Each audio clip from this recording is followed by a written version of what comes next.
Welcome to the new Camtasia Studio. We encourage you to watch and play with this Getting Started project video to learn some of the most important concepts of using the editor.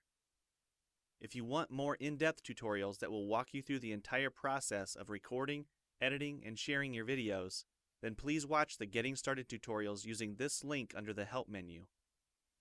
The editor is divided up into three main areas: the clip bin, the timeline, and the canvas.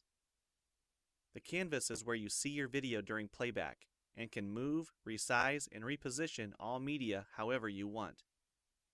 The timeline is where you assemble and edit your video. At the top of the timeline, tick marks represent times in your audio.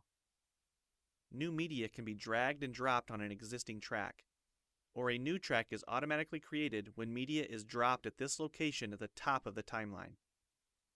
To change the position of a clip on the timeline, just drag it. To change the duration of a clip, drag the edges in either direction. An important part of the timeline is the playhead. To view your video, click play. Notice how the video and the timeline's playhead stay in sync. Click anywhere along the timeline and the playhead moves to that point.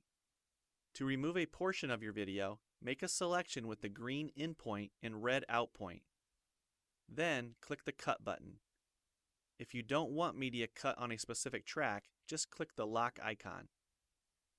If you make a mistake while editing, press Ctrl-Z on the keyboard to undo, or choose Edit Undo.